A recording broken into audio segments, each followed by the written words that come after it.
Mm. Come faccio a parlare di Samuel Beckett se è lui stesso che definisce le sue opere un oggetto, un objet, di cui appunto cercare di tradurne il significato in altre parole diverse da quelle che vengono rappresentate è già di per sé snaturarle. Però la controindicazione di questa rigidità, forse, è che qualcuno che ci si avvicina per la prima volta potrebbe esserne respinto proprio da questa inevitabile stranezza, per usare un eufemismo. Perciò cercherò di fare proprio quello, di spiegarle a parole le opere di Beckett, perché il rischio che vengano perse è davvero troppo grande. Ciao, io sono Amedeo, in questo canale parlo di letteratura e oggi proverò appunto a parlare di lui, di Samuel Beckett, lo scrittore che ha distrutto la scrittura.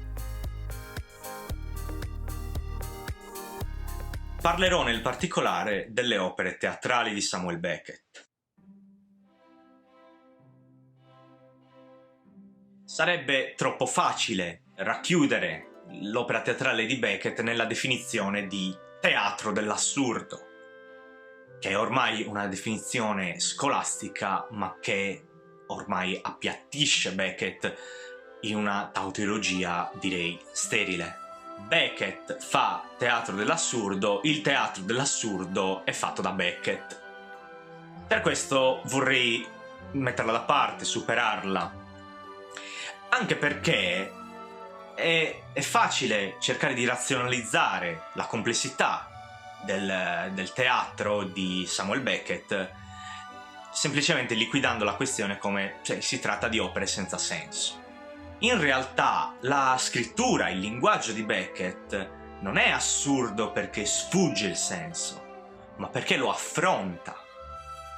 Perché, infatti, la scrittura di Beckett rappresentata sulla scena ci suona assurda? Perché c'è un doppio movimento che dobbiamo un po' imparare a seguire. In un primo momento sentiamo la parola che si avvicina al senso, ma che una volta che questo senso viene raggiunto è come se si spostasse esso stesso.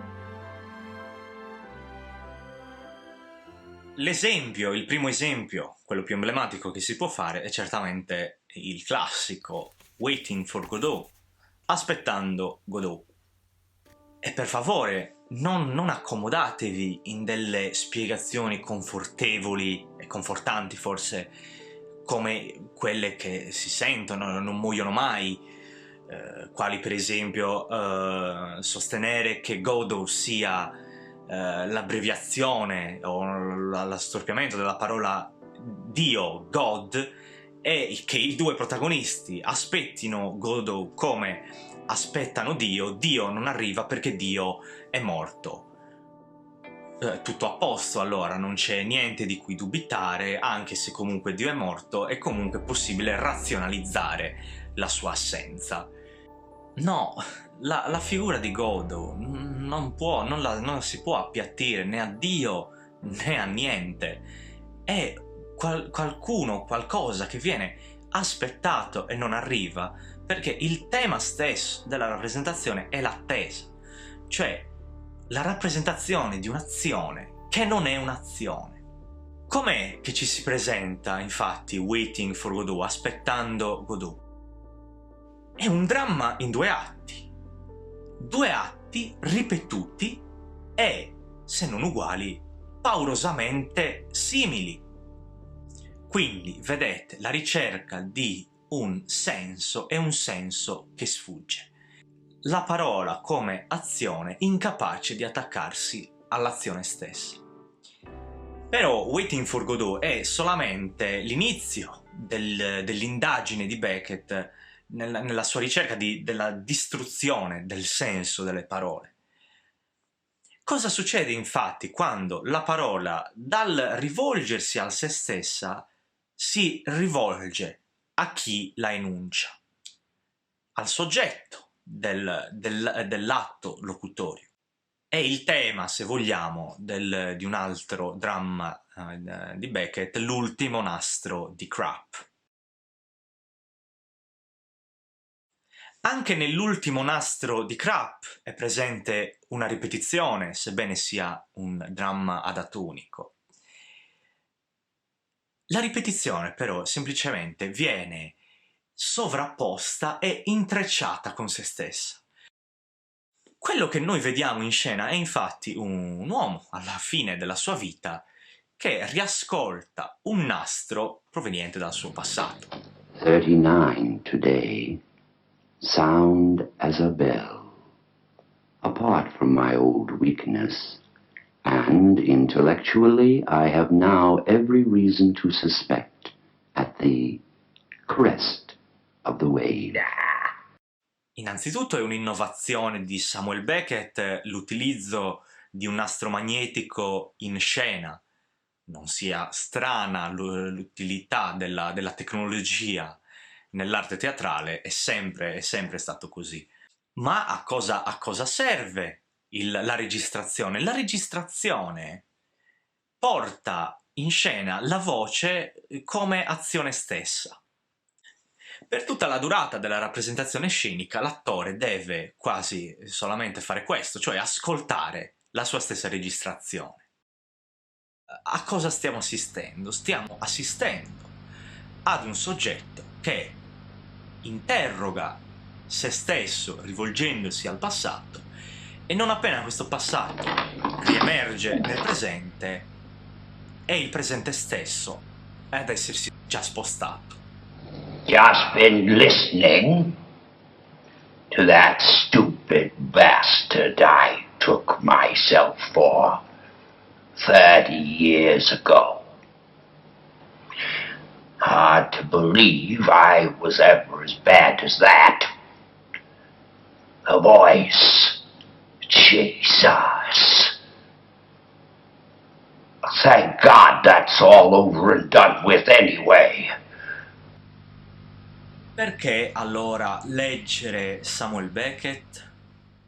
Beh, è una domanda forse allo stesso tempo banale e impegnativa, perché come ogni grande della scrittura, lui riporta alle basi la letteratura tutta. A questo punto si farebbe prima a rispondere perché leggiamo letteratura direttamente. La risposta la posso spiegare forse meglio, riferendomi in particolare a quanto detto per Beckett, con una sorta di esperimento. Vi chiederei di chiudere gli occhi, ma siccome non sono sicuro che lo facciate, facciamo che spengo io il video per un momento. Se vi chiedessi di pronunciare la parola io, comparirebbero, fluttuando nei vostri pensieri, le lettere o il suono della parola appunto io. Provate a pensare ora se questa parola corrisponde esattamente a voi stessi o è appunto solo un'etichetta che fluttua nel nulla. Riapriamo gli occhi o riaccendiamo il video meglio perché la situazione sta diventando un po' imbarazzante e semplicemente concludiamo che più che essere noi a parlare per mezzo di questa etichetta è un po' questa etichetta che parla e definisce noi.